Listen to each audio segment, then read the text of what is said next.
दोस्तों, अगर आप भी ऋतुराज गायकवाड़ को एक अच्छा बल्लेबाज और कप्तान मानते हैं तो हमारी इस वीडियो को एक दिल से लाइक जरूर कीजिएगा। दोस्तों, कल आईपीएल 2024 का 22वां और सबसे रोमांचक मुकाबला चेन्नई सुपर किंग्स और कोलकाता नाइट राइडर्स के बीच चेन्नई के एमए चिदंबरम के मैदान पर खेला गया। वहीं दोस्तों, जब टॉस की बारी आई तो इस महामुकाबले में चेन्नई के कप्तान ऋतुराज गायकवाड़ ने टॉस जीतकर पहले कोलकाता को बल्लेबाजी करने का न्योता दिया और कप्तान ऋतुराज गायकवाड़ का यह फैसला पूरी तरह से चेन्नई के गेंदबाजों ने कोलकाता को शुरुआती ओवर में ही झटका देकर सही साबित भी कर दिया। जी हां दोस्तों, आपको बता दें, पारी के पहले ही गेंद पर तुषार देशपांडे ने खतरनाक बल्लेबाज फिलिप सॉल्ट को रविंद्र जडेजा के हाथों कैच आउट कराकर चेन्नई को कमाल की शुरुआत दिला दी थी। फिलिप सॉल्ट इस मुकाबले में बिना खाता खोले ही आउट हो गए। हालांकि पहला विकेट खोने के बावजूद दूसरे छोर पर खड़े सुनील नारायण और नए बल्लेबाज अंकुरिश रघुवंशी यहां से चेन्नई के गेंदबाजों के ऊपर पलटवार करते हुए बड़ा शॉट्स खेलना शुरू कर दिया और 6 ओवर के भीतर अपनी टीम को 50 रनों के पार पहुंचा दिया।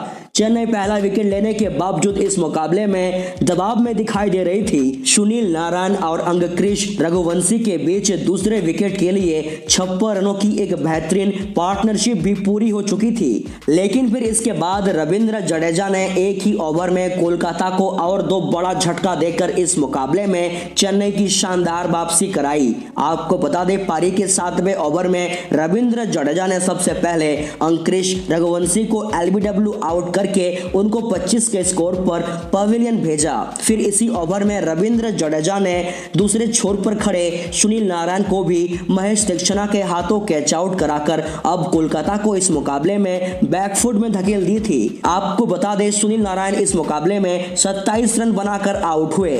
कोलकाता को 2 बड़ा झटका देने के बाद रविंद्र जडेजा यहां भी नहीं रुके और कुछ ही देर बाद नए बल्लेबाज वेंकटेश अय्यर को भी अपने जाल में फंसाकर कोलकाता को इस मुकाबले में और भी ज्यादा मुसीबत में डाल दिया था। वेंकटेश अय्यर इस मुकाबले में 3 रन बनाकर आउट हुए। अगले 3 ओवर में रविंद्र जडेजा ने 3 विकेट लेकर पूरे मैच को ही पलटकर कोलकाता की बैंड ही बजा कर रख दिया था। वहीं दूसरे छोर पर खड़े कप्तान श्रेयस अय्यर अभी काफी ज्यादा दबाव में थे, क्योंकि कोलकाता का कोई भी बल्लेबाज उनका साथ नहीं दे पा रहा था। फिर इसी बीच पारी के 14वें ओवर में महेश दीक्षित ने रमनदीप सिंह को एलबीडब्ल्यू आउट करके कोलकाता को 5वां सबसे बड़ा झटका दिया। रमनदीप सिंह इस मुकाबले में मात्र 15 रन बनाकर आउट हुए। देखते ही देखते कोलकाता 85 के स्कोर पर अपने 5 बड़े बल्लेबाजों को खो दी थी।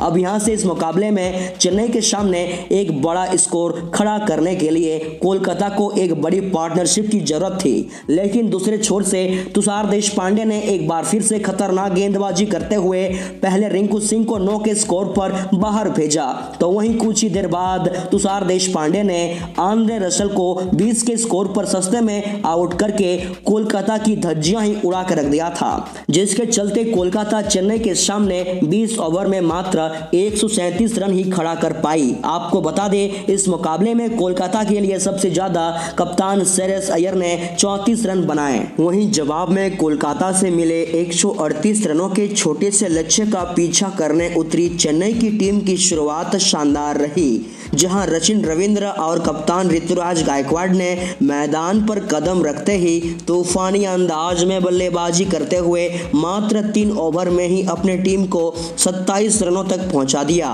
लेकिन फिर पारी के चौथे ही ओवर में वैभव अरोड़ा ने सचिन रविंद्र को वरुण चक्रवर्ती के हाथों कैच आउट करवाकर चेन्नई को 27 के स्कोर पर पहला झटका दिया। आपको बता दें, सचिन रविंद्र इस मुकाबले में 18 रन बनाकर आउट हुए। वहीं पहला विकेट खोने के बावजूद दूसरे छोर पर खड़े चेन्नई के कप्तान ऋतुराज गायकवाड़ आज बेहतरीन फॉर्म में दिखाई दे रहे थे और शानदार टाइमिंग भरे चौके लगा रहे थे, जिस वजह से कोलकाता का कोई भी गेंदबाज ऋतुराज गायकवाड़ को रोक नहीं पा रहा था। वहीं दूसरे छोर पर खड़े डेरिल मिचेल भी ऋतुराज गायकवाड़ का भरपूर साथ दे रहे थे। फिर इसी बीच ऋतुराज गायकवाड़ ने इस मुकाबले में शानदार बल्लेबाजी करते हुए अपना हाफ सेंचुरी भी पूरा कर लिया। कोलकाता के हाथ से यह मुकाबला फिसलते जा रहे थे, क्योंकि ऋतुराज गायकवाड और डेरिल मिचेल को कोई भी कोलकाता का गेंदबाज आउट नहीं कर पा रहा था। अब यहां से कप्तान श्रेयस अय्यर लगातार गेंदबाजी में परिवर्तन किए जा रहे थे, लेकिन उनको कोई भी विकेट नहीं मिल पा रहा था। देखते ही देखते ऋतुराज गायकवाड और डेरिल मिचेल ने दूसरे विकेट के लिए 67 रनों की एक अहम पार्टनरशिप निभाकर अपने टीम को 97 रनों तक पहुंचा दिया। लेकिन फिर पारी के 13वें ओवर में सुनील नारायण ने सेट बल्लेबाज डेरिल मिचेल को क्लीन बोल्ड करके कोलकाता की शानदार वापसी करा दी। आपको बता दें, डेरिल मिचेल इस मुकाबले में 25 रन बनाकर आउट हुए। हालांकि विकेट गिरने के बावजूद चेन्नई को इस मुकाबले में कोई भी दबाव नहीं था, क्योंकि ऋतुराज गायकवाड 50 जड़ अभी भी शानदार बल्लेबाजी कर रहे थे, जिससे कि अभी भी कोलकाता के ऊपर दबाव बना हुआ था। अब यहां से चेन्नई को यह मुकाबला जीतने के लिए 45 गेंदों में मात्र 40 रनों की जरूरत थी।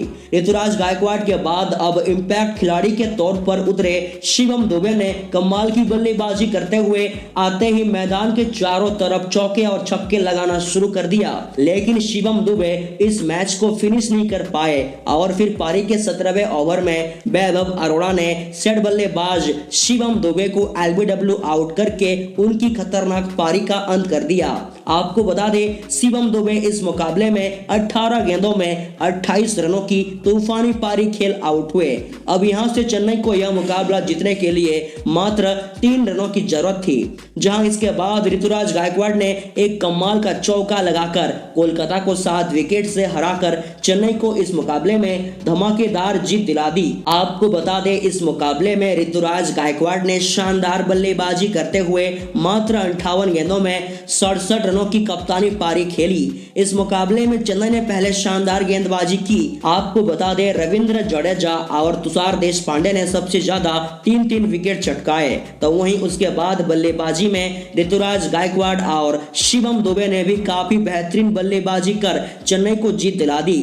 वैसे आपके हिसाब से इन चारों ही खिलाड़ियों में से आप किसे मैन ऑफ द मैच का अवार्ड देना चाहेंगे? आप अपना कीमती राय हमें कमेंट बॉक्स पर जरूर दीजिएगा।